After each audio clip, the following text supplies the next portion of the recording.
Hi guys, this is In Between the Scissors. Welcome back. I'm Sama. And I'm Myra. And today our topic is going to be on boundaries. Cut this shit out. Scissors, right? Yeah. Cut this shit out. So what do you think on boundaries, Sama? So I have a long history with not having boundaries. I think that's everybody, isn't it? Yeah. Like, are you the yes woman? I was always the yes woman. The pleaser. And I recently discovered why. And okay. I did the Tony Robbins not long ago, and through it we do this exercise, and I realized that because my dad had a lot of issues with women in his relationships when I was younger, I always wanted to be the opposite of what he experienced. Okay. So I was over-pleasing all the time. Yeah. And then I realized that I had no boundaries whatsoever. Right. And I was always being taken advantage of. Right. Naturally. So, that's what happens. But I didn't know until recently that this is where it came from. Which was very interesting. So you dug down deep. Yeah, real to kind of figure it out. Yeah, those are the hardest moments with yourself because you're just like, shit. Like, oh my God. Wait. Everything is like, it always comes from, the root of the cause is always from childhood. Yeah. Everything. Because we're young and we're innocent and this is what we know. And then the hardest part is rewiring your brain to just think differently. Yeah. For mine, like with boundaries, where it started, I was also the yes woman. And that's basically because my parents were in a very abusive relationship. So seeing my mom, she kind of did as told type of thing. But then also getting the approval of my parents. Like whenever I did like bad in school, like I wasn't really punished, but it was like I was punished for laughing and having a good time. But if I fought in school, my dad was like, "Are you okay?" I'm sorry. I'm so confused. okay. I'm like, what is happening? Because I remember I was in a fight in summer school, and of course I had to tell him because I got a black eye. And then he's like, "Are you okay?" And I'm like, "Yeah." He's like, "Did you punch your back?" And I'm like, "No, she was too strong." Then he got mad? No, he wasn't mad at all. Oh, okay. So I was like very confused. I don't know if that was like later in life. It was like teenage years, right? But I was like very confused. I'm like, "Sir, you like basically punish me for laughing too hard and too loud. But when I get in a physical fight with somebody, you're just like nurturing me." I'm like, "Should I do this every time?" What is happening? So the people pleaser, the yes woman, and just growing up, it was the same person until I again realized I just didn't want to do it anymore. It's so much effort. Yeah, it's so much work. You never win. No. Regardless, I don't think it's about winning, but it's about just being happy. And you're not when you're doing stuff for other people. You're so like burnt out, you're overworked. And then you get, again, taken advantage of, as you said. Yeah. And then that's how you get in, unfortunately, abusive relationships. Yeah. And you think that you're making it work. To rephrase, like winning, you think you're making it work to kind of keep the other person happy. But you reach a point where you can't please them enough.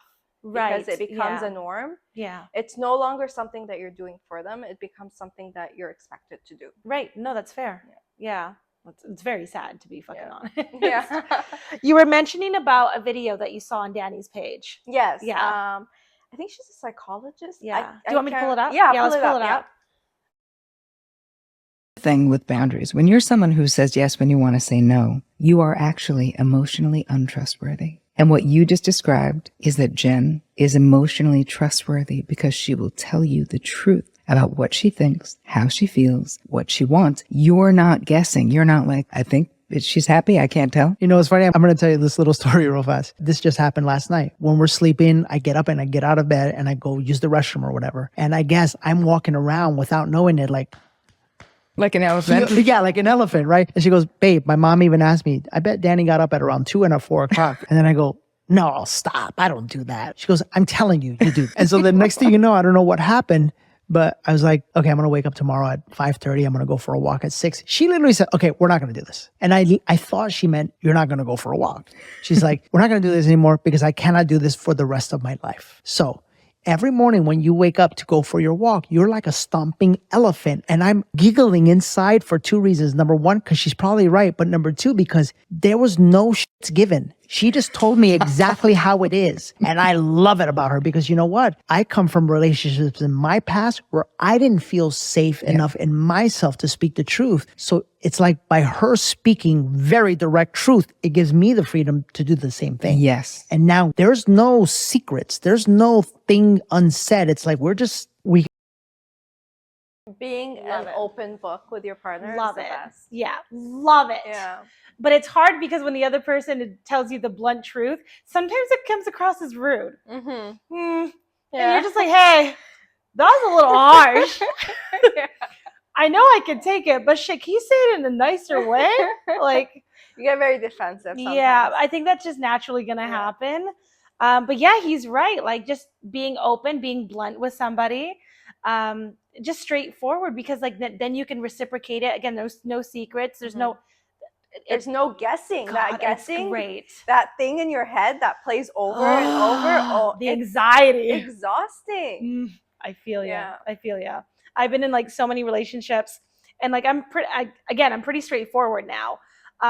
And a lot of people unfortunately get really intimidated. But I love that about you, though. You're I'm like savage. so like I'm so savage. Yeah. I'm just like, when I talk to guys, I'm like, so how, like when they have kids, I'm like, so how many baby mamas do you have? Is it just one? They're like, shit, like. And then when they have two, I'm like, damn, you getting a third right now? Like, what's going on? What happened to the first two? Yeah. And then unfortunately they get carried away with they call it an interrogation. Yeah. Or they get entertained, or they think it's funny because it's not something people are used to. Yeah. And I'm like, well, I have a lot on my plate. I don't mess around. I'm pretty straightforward. Like if this is going to blossom into something, there's no need for secrecy. Mm-hmm. Like both ways, not just my way, just both ways. And again, it goes back to what you said the other day about the 20-minute man. I can get shit out of them in those 20 minutes by being so blunt. It works. I've tested it already. Yeah. It works so well. Oh wow. So well. If you're direct, don't tiptoe. Just go straight shooter. Yeah. And yeah, they find it very interesting. Mm-hmm. It's hilarious. They're not used to it. No. They just, yeah. And then they say something and I'm like, setting my boundaries, I'm like, no, like one guy was like, oh, he's like, don't be so insecure because I said something. And I'm like, in my head, I'm like, well, if I was insecure, you're 3 inches shorter than me, so that would be a problem for me. But it's not, so keeping that. If I was insecure, your baby mama is fine as fuck, and I wouldn't even say she's fine as fuck. Do you think I'm insecure? No, she's fucking gorgeous. Like, I'm gonna be straightforward with you. But like, they think it's a game. They're like, oh, you're feisty, or don't be so insecure. And I'm like, because they're trying to like switch it around, right? Yeah, no, it's not going to work. Yeah. I have a very strong personality. Yeah. And like, if you get my guard down, you've achieved something, but now you have to maintain it. Yeah. And that's like one of the hardest things for people to do, unfortunately. Yeah. Yeah. Yeah. Some people think that they're ready to hear it, but then like when you give it to them, they're like, oh, you could see them just switch. Yeah. I'm uncomfortable now. Have you ever had a time where you like set boundaries and it just became like a full-blown argument? Yes. And that's when you're setting boundaries with toxic people who don't understand what a boundary is. Yeah. Because most people think that you're taking something away from them. But a boundary is not taking something from someone else. Mm-hmm. It's limiting yourself to them. Right. You know, and most people get confused there. Yeah. Like limiting your access to them and their energy. Yeah, no, I completely agree. They just they go in like a deep hole. Mm-hmm. And I think that also like people are just not comfortable being alone. No. Yeah, so like if, let's say in your relationship, when you set that boundary, someone would think that space, that boundary is something bad because of their whatever attachment style might be. I had that with my last relationship. Really? Yeah. He had so many insecurities that when I would set a boundary, it would intimidate him, and then he would think that I'm distancing away. Yeah. But it was like, because he kept on going further, like pushing more. We worked together long hours, and then we spent our days off together, and I needed me time. Space, yeah. Like I needed to especially be alone. With your kid too. Yeah. And I tried to set those boundaries, and every time it would become a full like argument. And then when like it cooled down, I'd get like one day of me time, and then it would become like another cycle of like 3 weeks, 4 weeks of like repetitive, like, you know, that every day. you belong to me kind of thing. Mm-hmm. And then I would like suffocate again, and then I would explode. Right. Yeah. But there was no like open communication, like what he was saying, Danny, in the video, like where she was able to tell him like, hey, you're stomping like an elephant. Love it. It needs to stop. Yeah. Just stop it. Yeah. And then he's like, okay. Yeah. But he's like, no, I don't. Like he was in disbelief. Yeah. At But first. then he was like self-aware now for the next time he did it. Mhm. And but that shows you that he's someone that like he's not a toxic partner. Right. Yeah, if they're willing, if your partner's willing to make it work, then like they're, as long as they're showing some sort of improvement, then they're worth fighting for. Yeah. That's how I see it. But if they're not, if they're like, no, I don't, and they continue doing it, you're hearing things in your head. Yeah. Gaslighting to the maximum capacity. Oh my God, I would cry. I'm like, why you doing this to me? Like, why?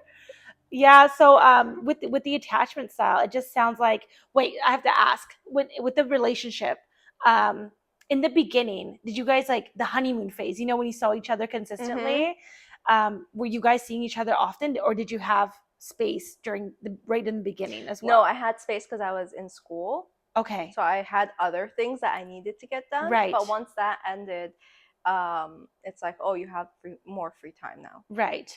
And I think it's not the right thing to work with your partner, from my experience. Right. I've seen it work and I've seen it not work. Yeah, I've seen both sides. Yeah. It's not for everybody. It takes away the fun from when you actually meet and like want to hang out. Right.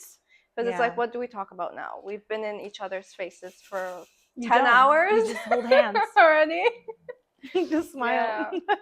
Yeah, you lose that spark. Yeah. No, it makes sense. Yeah. I know with like boundaries as well, I think you need to set them right from the get-go. I know guys in relationships, when they go out with their girlfriend or start going out with their girlfriend, they cut out all females. And I'm like, and then later on, months later, they start reconnecting with the female friends, and then the girlfriend thinks they're cheating on them. Because naturally, you cut them out. So she's like, oh, okay, this is he is. Yeah. And then now he's like talking to these girls that he's known for years. And then she's like, oh no, like you're losing interest, or you're not this, you're not that. And I've had that a lot happen with like my guy friends, unfortunately. And they just cut me out. And I'm like, at this point, I just give space. Yeah. And then they break up, and then guess who's in my messages again? Hey, how's it going? Long time no talk. I'm like, well, guess you broke up with your girlfriend. And like with that, whatever you set in the beginning of the relationship, you have to maintain. So with like that, for example, you can't cut out your girlfriends. Like you have to find a woman that is okay with female friends. Like only we hang out as a group, not like not solo. Yeah. I saw a video today. I can't remember what they were called. Conversations with something. Okay. It's like, if your dick was in her mouth. I can't. Oh my God. She is not your friend. Oh my God. Valid. That's valid. How about the other way around? Same. Okay. Her vagina was in your mouth. That's not a friend anymore. That's outside the friend. And then they had a debate about whether like it's right to cut people out, you know? Yeah. Sometimes it could work. But then most of the time it doesn't. It doesn't, no. No, most of the time it's. I remember a clip from Steve Harvey, and he's like, and he basically said, "I don't have any female friends." Just so I love that guy. But I'm sure he's also had multiple marriages. I think he's learned from each one of them, right? But he's like, yeah, I don't have female friends, and apparently his wife doesn't have any male friends. Like he's like, there's no such thing. And that could be like the old school mentality. Very old school, that guy. Very old school. And I think that's the mentality of it. But like for me, I believe you can have opposite sex friends. Of course, within boundaries. Like there has to be boundaries. And like for me with my guy friends, like I always tell whoever I'm going out with, like I do have guy friends. I don't talk to them often, but they will show up randomly, or we'll go hang out as a group. Yeah. But it's never solo. And of course, like they're more than welcome to come as well. Like I'm not against that either. But most of the time, like the guys feel uncomfortable because i.e. my ex over here, I had one guy friend. He's also my client. And I'm not physically attracted to him, but he's a bigger guy. He's muscular. He's like 6'2", 6'3". He has a big beard, so it will be attractive to some people. Mm-hmm. Not really my type. I know I'm on a different level. It's just not my thing, right? Yeah. But then my ex, because I invited him to my birthday party, like we went bowling, and my ex was like, He got insecure. holy, it was like the most immature behavior. And he kept on like, because he was drinking, so it got worse. He was like staring him down, and I was just, it was so embarrassing. And I made videos too, you know, like because I'm drunk too. Yeah. And I made videos of like all of us. And like as I replayed the videos, the shit that he was saying underneath his breath, Oh, it all came out. holy, I was like so taken back. And I sent it to him, and he's like, I didn't say that. Bro, Sir. video. Hello. It is right there. But he's like I was just so taken back, and some of the stuff I didn't even send to him at all, because I'm like, this behavior, because I broke up and I was like, you know, deleting shit, and I was just so taken back with the shit that he was saying. So you find that a turn off? Yes. Yeah. Why do you think, why are you in a competition with another man that I'm literally telling you I don't find him attractive. Mm-hmm. And if I was going to sleep with him, I can guarantee you that would happen instantly. Yeah. You wouldn't invite him to your birthday with your boyfriend there. No. Do you think I only have girlfriends? Yeah. I'm sorry. Like, I have a mix of people. I'm like in the industry of like cutting hair. So I will have that mix of people. And I want to have that mix of people, because I feel like also having guy friends, sometimes I seek opinions on like a way a guy thinks, because it really helps me. Yeah. Because if I talk to my girlfriends like, no, he's a piece of shit, like go break up with it. You know how girls are. They're not like rational or logical thinking. They speak with their hearts and their emotions. That happened to me, but it's not happened to you. So shut up and just listen to me. Yeah. Figure it out. On that note, I've met a lot of men with barbering, you know, and before that, I always thought that men were like, you know, abusers.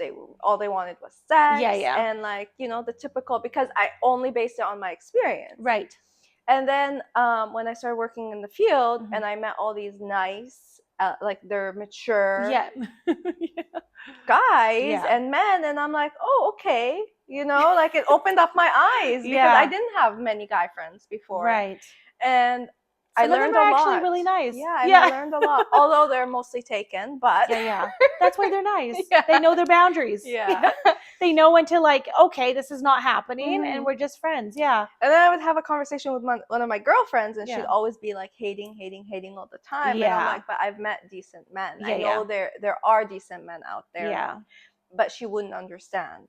Like, we just have to go through our own experiences, unfortunately, and like I'm sorry for her, but she probably has just gone through some rough patches with guys.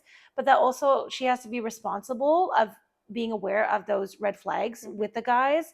And she also be responsible for like taking accountability. Like, because she's also like, not to be too hard, like you still have to be kind to yourself, obviously, but just to be aware that just like, hey, there's something wrong here. I'm following a pattern. Maybe it's me as well. Yeah. And that goes back to something like we talked about in the last podcast as well. Just taking accountability for yourself.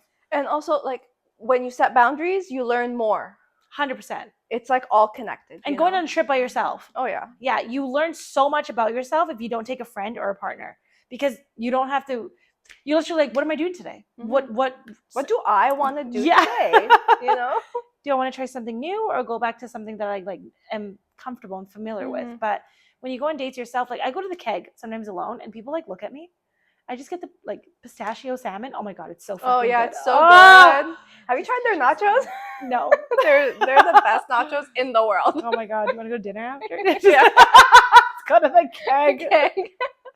But yeah, sometimes I just sit there, and then I like order like a glass of wine. I get the 9-pint, you know, just feeling bougie today. Yeah. But like people look at me. They legit, I'm in like this 2-seater, and I'm just, hey. And they stare at you because people are not comfortable being alone. And I'm just there enjoying my meal. And it's so nice, like not having my phone, just like enjoying there, just eating my food, not talking to anybody because I talk all day. Yeah. I'm just like, I just love my food. Yeah. You just enjoy it so much more. So this guy I go to, he's like an acupuncturist, and he gave me this experiment. He's like, try eating a raisin for 5 minutes. One raisin. I'm like, that's not What the possible. He's like, It's gonna be baby food. you gotta experience food. Like you gotta sit down. One raisin for 5 minutes. One raisin, and it was one of the exercises Deepak Chopra had given him. Okay. And it's to kind of, because we're not aware, we're always doing things and we're like always on the go. Like when do you sit down and like actually like observe your food and like taste it? So that was a very interesting. Did you do it? I tried. I could not last for 5 minutes. It was the longest 5 minutes of my life. Okay. Oh God.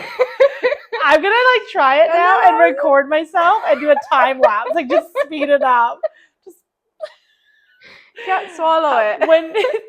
What do you have to swallow after 5 minutes?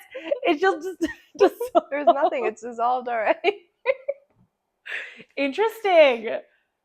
That's very interesting. Yeah. Did it taste different? I think I couldn't taste anymore. Like at the end, it was just like, I was so like, it was. I lost the taste of it eventually. There was nothing left. Yeah. You should have done a grape or something. It didn't last for 5 minutes. I know. That's what I'm like thinking about it because it's already dehydrated. Yeah. There's no juice. Yeah. It could have been a blueberry for Pete's sake or something, but it's already dehydrated. I'm going to try it now for reasons at home. Oh my God. I'm going to. You realize that, it teaches you a lot. Like that small, like it was such a small thing to try, but it like. So after it's already dissolved, keep going? No, and then you write down your experience. You journal about what you experienced with it. What was so different about this raisin that, based on your other experience. I can't with this. It really opens you up, Yeah. What was different about this raisin than the last raisin? Yeah, like what was the texture like? How did it taste? What did you feel? Yeah, because usually you just pop them out, double chew, and then you just swallow them. We barely chew. We swallow most of the time. Yeah, if you puke, you get chunks coming out. There won't be. Oh God. That's why you're always so tired after you eat. Your body's working overtime, especially steak. Oh my God! Yeah. People don't properly chew steak. No. And like that's like your body's like in overtime when you eat the red meat. But yeah. Boundaries. Yeah. Back to boundaries. Okay. Talking about food right now. Yeah. What was have you ever had an experience with boundaries where it blown out on you? Oh, all the time. Family members, especially like when they didn't like treat me right, or I had something to say when I like simply felt disrespected about something. And I'm like, I'm sorry guys. Like, I'm just going to like step away from this. And I'm just going to step away from the family for moving forward. Because it was like, there's like extreme moments, right? And then they just got so defensive. They got so rude and they were like attacking me. Like I just wanted space. I felt insulted. And most of them didn't. Like one laughed at me. Like it was just a joke to them. And it's quite astonishing that people that are just so comfortable with one another, when you set those boundaries, like, it's a lonely road when you do set those boundaries, because a lot of people don't do them. Unfortunately, it goes back to like just being comfortable. So they're like in a relationship and they just say yes to everything, or okay, or I'll make it work. But I'm just like solid. I'm just like, no, like, why can't you do it? Like you have hands, you have legs. Go to the store and pick up whatever, or go and do dishes, or do this or do that, or pick up the phone and you can simply call me as well. But like my main people in my life where I set boundaries was my mom, and my brother. And unfortunately I have cut them out of my life. I don't want to associate myself with them anymore. My brother was pretty recent. That was a hard one. Sibling love is a different type of love. Yeah. And unfortunately we're just not on the same level emotionally. And unfortunately when I say that too, he thinks I'm just like dumbing him down. And I'm not doing that. Like that's his interpretation. But I do have a kid, I do have a business, and I do have, motivation and like you have a plan. You want to go somewhere in life. I want to break again the generational curses in my family. I don't want to be living paycheck by paycheck. I just want a name. I want for the first time in my family, like at least like my parents, my mom and my dad, like I bought like life insurance. That's a big deal for me because I'm like, where's my money going? Like, but I have a kid. Like if I die, I don't want her being responsible to pay for like my funeral costs. Yeah. And I don't know if my parents thought about that yet. I'm like, do I have to prepare for this too? Like, what's happening here? So it's scary because I didn't get taught those things. And as I got older, you know, talking to my mom and now my brother, like, I tried to help him, but he didn't really receive that help. And I've now just am learning that it's because he's not helping himself. And so it doesn't matter what I do at any point in time, he's not going to consider my help as help. Until he's ready. Until he's ready, yeah. Let's hope he's going to be ready soon. But how old is he? He's turning 32 this year. Oh, okay. So he's older than you. Yeah, a year older. And unfortunately, he does have epilepsy. He has finally said he's like accepted it. But I have my opinions, and I don't think he has. Because with that, like he just, maybe we just have different interpretations of accepting. But he doesn't change his diet, no physical activity. He still stays at home. He still plays on the computer. He just goes to work. He kind of just, it's a very routine type of thing. And then my type of like accepting is like, okay, if you accepted it, wouldn't you want to do something about it? Like, wouldn't you want to grow? Wouldn't you want to eat healthier and like, you know, learn a lot more about it, or like educate yourself? But I don't know if he's done that. And I can't assume either because I'm not with him, obviously. But it's just very unfortunate. I really wish our relationship was a lot better at this point in time, especially with us growing up and dealing with our parents. We kind of were on the same thing, and we have mutual friends, the same shit. We're basically the same person, like about the way we talk, the way we act. We look very similar. Like, people think we're twins. And it gets very interesting. But I set boundaries with him, and I talked to my dad about it, and my dad was like, just leave him alone. Like, he doesn't want the help, obviously.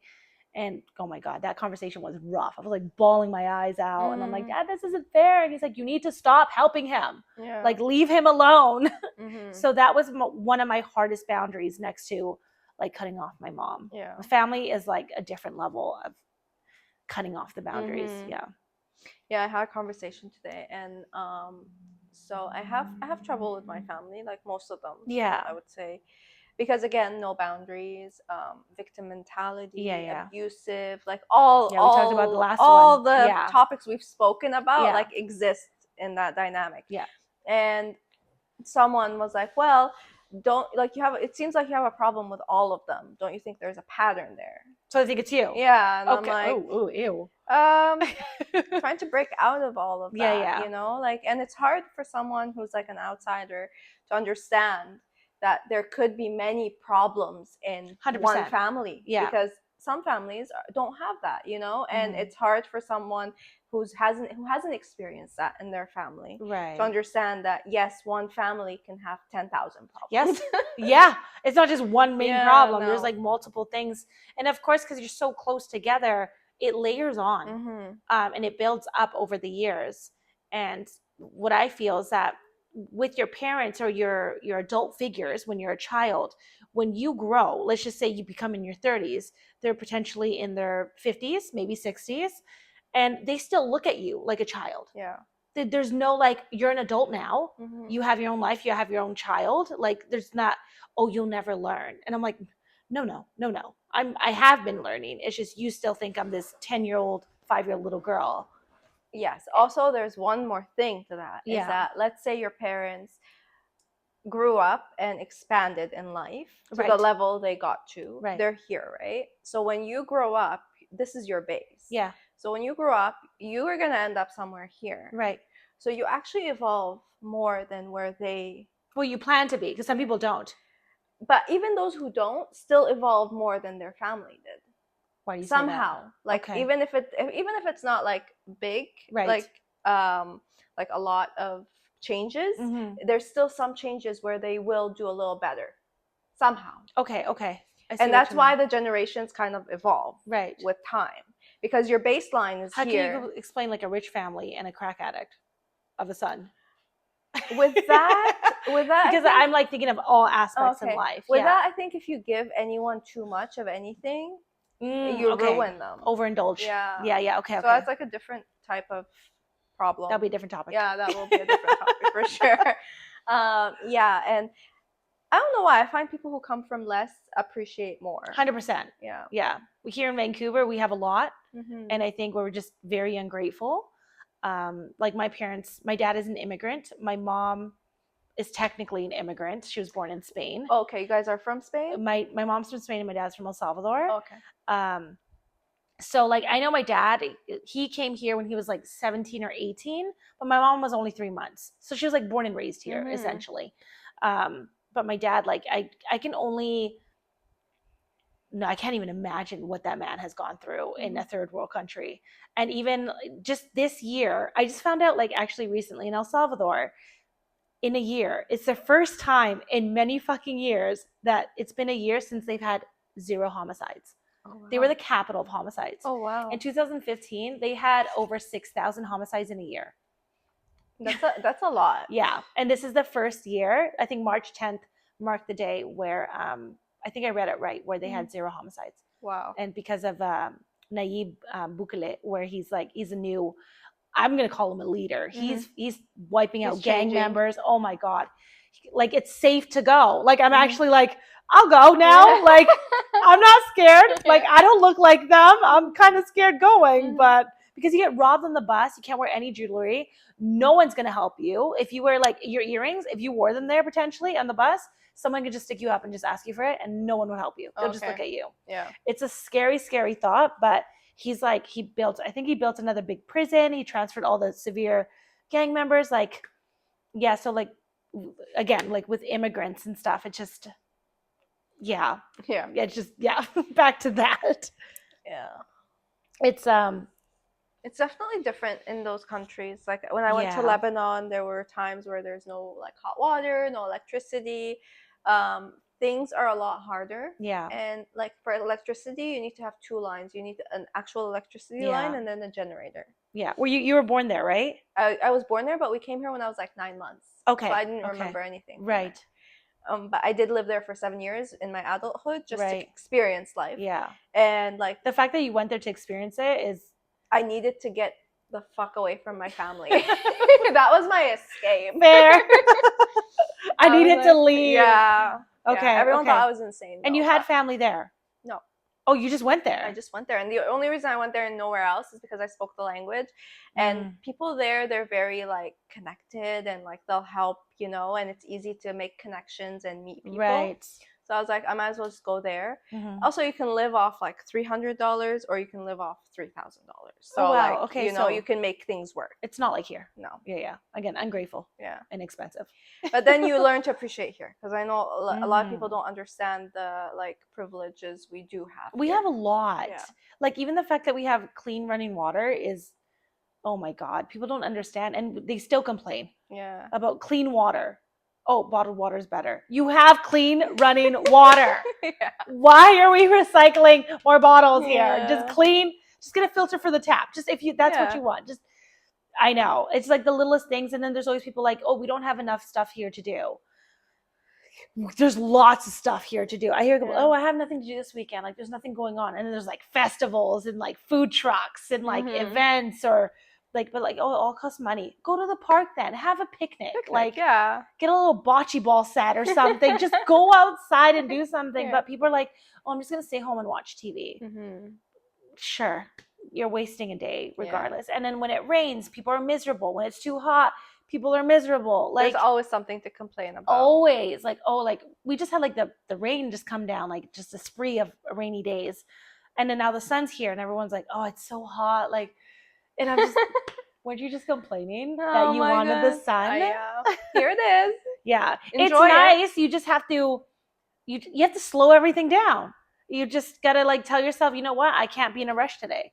You just got to, and you're late. Like, just don't cry over spilled milk. Just enjoy the heat and enjoy the sun. Go outside. Drink lots of water because we haven't drank a lot of water. So tap water. Let's go back to that.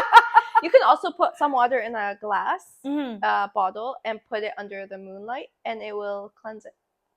Actually? Yeah. The moonlight. I don't believe you. I'm going to try it. Yeah, you search it up. Search it up. It also tastes different. It tastes a lot more cleaner, but don't put it in plastic. Just use glass. Just glass. Just glass. I'm gonna just like a whole like the water dispenser. I'm just gonna pick up the whole thing. Because I was gonna do filter at one point, and then someone told me about that, and I tried it out, and it changes the whole. Oh, the whole taste. interesting. I kind of want to do like the rocks in water, the minerals. Yeah. Yeah. I always have that in my bottle too. Yeah, because like I've learned that like with our filtered water, yes, like they put stuff back in there, but just get them naturally from rocks, like spring water. So I might just do that because it's just it's less chemical. You're also supposed to shake the water before you drink it to break up all the like minerals in it. So your body doesn't have to break it down for you. Oh, interesting. Yeah. Oh, that makes sense. That makes sense. There's a lot with water. Oh my God. Just drink tap water. Yeah. Or you can do that. We went off about tap water. All right. Yeah, so off topic again. Yeah. Boundaries. You know what? Oh my God. Our conversation is just flowing. It's okay. Yeah. And that's fine. Yeah. Yeah, like I don't know. I don't have anything else to say about boundaries. It's a lonely road regardless. And I think with boundaries comes with just breaking generational curses. Because if you continue with that pattern without the boundaries, you're going to do the same thing for your next child naturally. Right? So yeah, I think it's a lonely road. It's a tough road. It's part of the healing process. Yeah. Yeah. And if someone gets defensive about your boundaries, that just means that, they're trying to actually take advantage of you in a way, and it's not working for them, and that's why they're reacting instead of like understanding that it's okay for you to have boundaries. Or they're just being selfish. Yeah. Like, because everyone is naturally very, very selfish, and they always make it about themselves regardless. So whatever. If anyone takes offense to it, you have to literally learn. You have to stick to your boundaries. I think that's a different thing. Like, setting them is one thing, but people will test you. They will fucking test you. And then some people will think that setting boundaries is selfish. Like, because they're not used to setting them, and then they set them, and then they get a reaction from someone, and they're like, oh shit, maybe this is wrong. Yeah. It's not actually wrong. It's just that you're doing it with the wrong person. Yeah. I agree with you. Yeah. 100%. Okay. So yeah. Cool. That's our talk today. That was it. Yeah. Thanks for listening, guys. Thanks for listening. Let us know in the comments below what you'd like us to talk about next. Yeah. All right. If you guys have any comments as well, just let us know. Hate or not, we'll be there sharing the love and kindness, or just simply tell your story about boundaries and how it kind of maybe separated or not separated with your partner, with your family. But we'll tune in next time. All right. Thanks, guys. Thank you. Bye. Bye.